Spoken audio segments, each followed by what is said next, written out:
Hi everyone, and welcome back to George's Books 83. So today we are going to be talking about Mrs. March by Virginia Feito. Apologies, I'm not sure how you pronounce that one. So this is the March book for my local book club. I'd not heard of this book or this author before. It's got these little cockroaches. I quite like the cover. I don't know, I quite like the cover of this one. I like the writing that Mrs. March is in. It's got these little cockroaches on, which are related to the story, but did freak me out a couple of times when I thought there was an actual bug on it. So it's about a lady called Mrs. March, whose husband is an author. She just lives quite a simple life. They've obviously got a lot of money. Every day she goes to the same shop to buy some olive bread. And then one day the shopkeeper mentions that maybe the newest character in her husband's book is based on her. This then leads Mrs. March to go into a downward spiral of paranoia and things like that. This is all in the blurb, so it's no spoilers. One thing that I will spoiler alert is that I found it very strange that she was called Mrs. March all the way through the book. Like, that's what she was called, what people, she was sort of she was just Mrs. March, and I don't really know why that was. You do get to find out her name, but yeah, through the whole book she was just Mrs. March. I don't know, that was a bit strange for me. I feel this book, it's got a lot of sort of sexual references maybe in it. A lot of the things in it, they're made to sound sexual, which is was a bit strange. I don't know.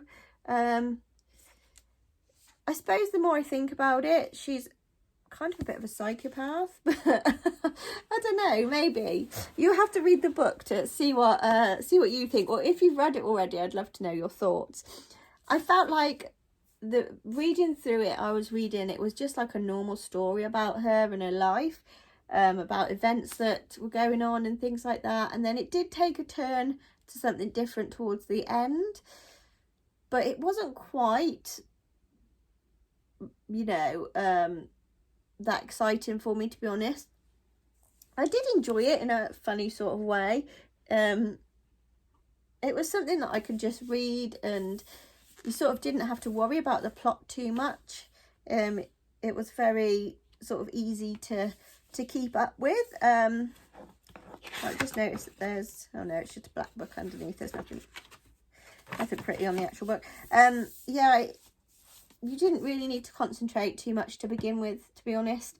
But then towards the end, it does get a bit more interesting, and the paranoia sets in, which is a little bit weird, actually.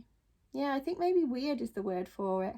Yeah, it's definitely a different book. I don't know if it's my sort of thing, to be honest. I don't think I would read it again. I always like to read these things on the back that people say. So like somebody said, this is storytelling at its most compelling, sinuous and needle sharp.